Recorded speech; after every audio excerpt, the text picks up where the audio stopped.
আসসালামু আলাইকুম এভরিওয়ান, আশা করি সবাই ভালো আছেন।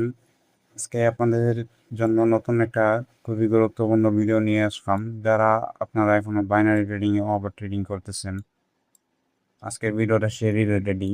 এই ওভার ট্রেডিং থেকে কিভাবে বিরত থাকবেন এবং ওভার ট্রেডিং আসলে মূলত কি, পুরো জিনিসটা আমি এক্সপ্লেন করবো। সো এভরিওয়ান, আপনারা যারা এখনো আমাদের চ্যানেলটা সাবস্ক্রাইব করেন নাই, অবশ্যই আমাদের চ্যানেলটা সাবস্ক্রাইব করে দিবেন এবং নতুন নতুন ভিডিওগুলো সবার আগে পাওয়ার জন্য অবশ্যই বেল আইকনটি অন রাখবেন। সো আর আপনারা যারা লার্নিং ভিডিও চান অথবা যে কোনো টপিকে ভিডিও চান, অবশ্যই আমাদেরকে কমেন্ট করবেন। ওই ভিডিওগুলো নিয়ে আসা ট্রাই করবো, আর আপনাদের জন্য ইনশাল্লাহ ভালো কিছু নিয়ে আসবো, যে যাতে আপনারা এখান থেকে শিখে খুব সহজে প্রফিট করতে পারেন। সো এভরিওয়ান, আজকে চলেন তাহলে মূল ভিডিওতে ফিরি। সো আজকে আপনাদেরকে আমি একটু যে ড্র করে দেখাবে, আমি একটা চার্ট বানাইছি। ওই চার্টে মূলত পুরো জিনিসটা এক্সপ্লেন করবো। সেভেন চলেন ওইখানে চলে যাই। সো এখানে চলে আসলাম। এখানে ফার্স্ট অফ অল আপনার একটা ইমেজ দেখতেছেন, তো বড় করে দিই। এই ইমেজে হচ্ছে এক নম্বরে আছে ওভার ট্রেডিং আসলে কি। সো ওভার ট্রেডিংটা আসলে কি, এটা ফার্স্ট অফ অল এক্সপ্লেন করি এখানে। সো ওভার ট্রেডিং আসলে কি। আচ্ছা, এক নম্বর, ওভার ট্রেডিং আসলে হচ্ছে আপনার মনে করেন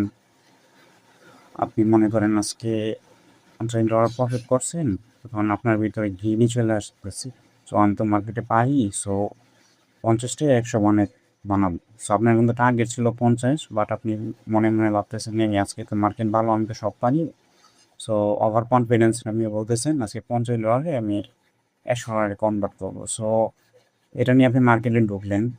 ঢোকার পর হচ্ছে মনে করেন আপনি মার্কেটে 50-টায় আপনি হচ্ছে 70 পর্যন্ত নিলেন, ওইখান থেকে $10 লস হইলো। লস হলে আপনার মনে করেন হচ্ছে সাইকোলজি নষ্ট হয়ে যাবে। এটাকে মূলত বলে ওভার ট্রেডিং। দেন দুই নম্বরে এখানে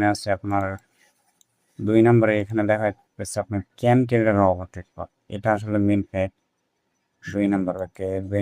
দুই নম্বরে এখানে দেখানো হচ্ছে ক্যান ট্রেডাররা ওভার ট্রেড করে। ওভার ট্রেড করার হচ্ছে আপনার দুই তিনটা রিজন আছে। আমি ফার্স্ট অফ অল একটা রিজন বলি। মানুষ মনে করেন লোভের কারণে ওরা ওভার ট্রেড করে। আরেকটা হচ্ছে আপনার ওভার কনফিডেন্স, মানে আমি সব পাই, এটা নিয়ে হচ্ছে ওভার ট্রেড করে। আর মনে করেন অনেকে আছে মনে করেন ভুলভাল স্ট্র্যাটেজিতে ট্রেড করে মনে করেন প্রফিট করে, এখন নিজেকে ভাবতেছে মনে করেন আমি তো প্রফিট করতে পারি, আমি দুবার ট্রেড করব। এটাকে মূলত এই কারণে মূলত মানুষ ওভার ট্রেডটা করে। সো দুই নাম্বার ক্লিয়ার। এখন তিন নাম্বারে হচ্ছে আমরা এখানে দেখতেছি। সো তিন নাম্বারে এখানে দেখা যাইতেছে আপনার ওভার ট্রেডিং এর আসল ক্ষতি কি। ওভার ট্রেডিং এর আসল ক্ষতি বলতে ওভার ট্রেডিং এর অনেক ক্ষতি আছে, যেগুলো আপনাদের ধারণার বাইরে। আপনারা যারা নতুন আছেন এই সেক্টরে, আমরা মনে করেন $100 ঢুকাই হচ্ছে কত এক্সেপ্টেশন দেখা যায়, সব সেখানে $10। সো $10 দেওয়ার পরও মনে করেন আমরা মার্কেটে ঢুকিয়ে লইকা মনে করেন $20 বানাইছি, ওহো মার্কেট প্রফিট দিচ্ছে $30 বানাবো। সো এইভাবে $30 যখন বানাইতে যাবেন, আপনার প্রফিট থেকে কিন্তু যখন $10 লস হবে তখন আপনার মাথা কাজ করবেন। সো ওই টাইমে মনে করেন আপনি পুরো 1 ঘন্টাকে জিরো করবেন। 1 ঘন্টা জিরো করার সাথে সাথে আপনি মনে করেন যে ট্রেড করে যে সাইকোলজি বিল্ড করছিলেন, এই সাইকোলজিও আপনার নষ্ট হয়ে যায়। সো এই সাইকোলজি নষ্ট হয়ে গেলে তো বুঝতেই পারতেছেন কী হবে, বিকজ আপনি যত ট্রেডিং করেন লাভ নেই, বা সাইকোলজি মনে করেন উইক, আপনি লস করবেন 100%। সো এটা হলো আবার ট্রেডিংয়ের আসল কথা। মেন তো সাইকোলজি নষ্ট হয়ে যায়, তার কাজ করার নেই, ঠিক না? সো 3 নম্বরে ওভার ট্রেডিংয়ের আসল ক্ষতি হলে মেন হচ্ছে সাইকোলজি। So 3 number clear. এবার আমরা 4 নম্বরে যাই। 4 নম্বরে আপনার এখানে দেখাচ্ছে কীভাবে ডিসিপ্লিন বজায় রাখবো। ওকে, নো প্রবলেম। 4 নম্বরে মনে করেন আপনার দেওয়া আছে কীভাবে ডিসিপ্লিন বজায় রাখবো। সো ডিসিপ্লিন বজায় রাখার জন্য আপনার 100% গেট প্রফিট, স্টপ লস এগুলো মানতেই হবে। এভাবে আপনি ডিসিপ্লিন বজায় রাখবেন। ধরুন আপনার অ্যাকাউন্টে আছে $100, আপনি $10 প্রফিট করছেন। ওকে, এনাফ, টুডে ইজ এনাফ। আজকে মার্কেট থেকে বাইরে হয়ে যাবেন, $10 প্রফিট দিচ্ছেন, ওকে ভালো। দেন হচ্ছে আপনি মনে করেন আজকে $10 স্টপ লস ঠিক হয়েছে, ওকে নো প্রবলেম। আজকের দিনটা হচ্ছে আপনার খারাপ গেছে, $10 লস, সো মার্কেট থেকে বাইরে গেছে। সো এইভাবে কিন্তু ডিসিপ্লিন বজায় রাখবেন। আর কনসিস্টেন্সি মনে করেন বজায় রাখলে ইনশাল্লাহ ডিসিপ্লিনের ভিতর চলে আনতে হবে। মানে টেক প্রফিট আর স্টপ লস এটা আপনাদের মানতেই হবে, নাহলে মনে করেন ডিসিপ্লিন তো বজায় রাখবেন না, মেন তো ডিসিপ্লিন, নিয়ম মানলেই আপনি প্রফিট করতে পারবেন। ওকে ঠিক আছে, 4 নাম্বার তাহলে ক্লিয়ার হইলো। এখন আমরা হচ্ছে মনে করেন 5 নাম্বারে যাই। সো ওকে 5 নাম্বারে দীর্ঘমেয়াদী সফলতা হওয়ার কিছু গুরুত্বপূর্ণ নিয়ম। সো দীর্ঘমেয়াদী সফল হওয়ার জন্য আপনাদের 100% রোডম্যাপ থাকতে হবে, প্লাস হচ্ছে আপনাদের ফুল প্ল্যানিং থাকতে হবে। আপনি হচ্ছে এই 1 মাসে কত ডলার প্রফিট চাইতেছেন, $100 দিয়ে ডু ইট করছেন, $10 করে যদি প্রফিট করেন মাসে $300, মেন ক্যাপিটাল হয়ে যাবে $400 কিভাবে ক্যাপিটাল নিই। সো ওইগুলো আস্তে আস্তে গ্রো করলে মনে করেন একসময় কি হিউজ ক্যাপিটাল হয়ে যাবে।